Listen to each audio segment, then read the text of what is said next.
গাজায় যুদ্ধবিরতি আলোচনায় আশার আলো ফুটছে। যুদ্ধবিরতি আলোচনার অংশ হিসেবে 10 জন জীবিত বন্দীকে মুক্তি দিতে রাজি হয়েছে হামাস।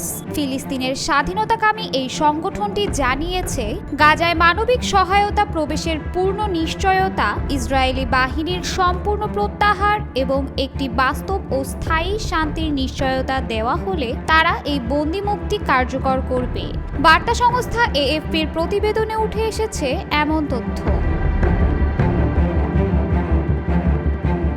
কাতারের মধ্যস্থতায় 4 দিন ধরে দুই দেশের পরোক্ষ আলোচনা চলার পর এই বিবৃতি দেয় হামাস।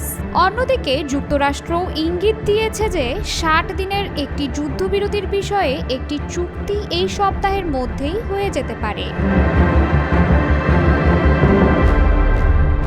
যুক্তরাষ্ট্রের মধ্যপ্রাচ্য বিষয়ক বিশেষ দূত স্টিভ উইটকফ বলেছেন, এ সপ্তাহের মধ্যেই 60 দিনের যুদ্ধবিরতির একটি চুক্তি হতে পারে। তিনি বলেন, এই সম্ভাব্য চুক্তির একটি অংশ হিসেবেই মুক্তি পাবে ওই 10 জন জীবিত জিম্মি, যাদের 2023 সালের 7 অক্টোবরের হামলার সময় আটক করা হয়েছিল।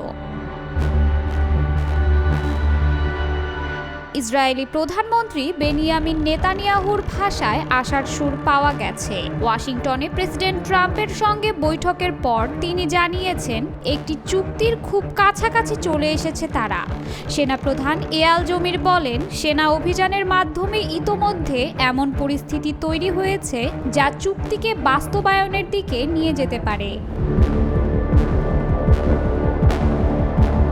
তবে দোহায় চলমান আলোচনা এখনও নানা জটিলতায় আটকে রয়েছে।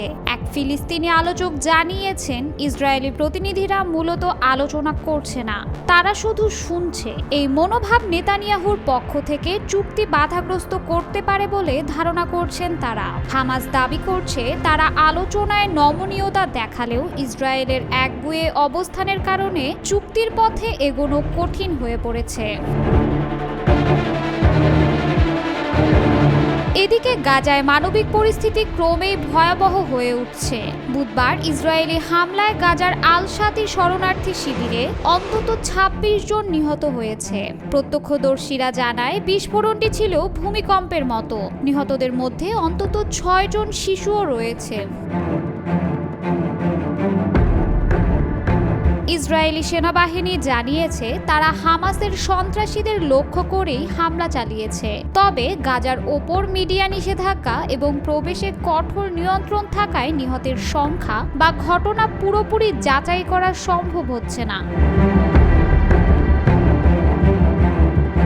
2023 সালের অক্টোবরে হামাসের আকস্মিক হামলায় ইসরায়েলের দক্ষিণাঞ্চলে প্রাণ হারায় প্রায় 1200 মানুষ এবং বন্দী করা হয় 251 জনকে। এর অধিকাংশই ছিল বেসামরিক নাগরিক। ধারণা করা হয় 50 জন বন্দী এখনও গাজায় অবস্থান করছে, যাদের মধ্যে 20 জন জীবিত আছেন।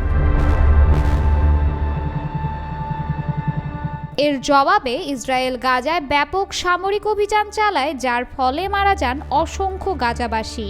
গাজার স্বাস্থ্য মন্ত্রণালয়ের তথ্য অনুযায়ী ইসরায়েলের হামলায় নিহত হয়েছেন 57,000-এর বেশি ফিলিস্তিনি, যার অধিকাংশই বেসামরিক ছিল।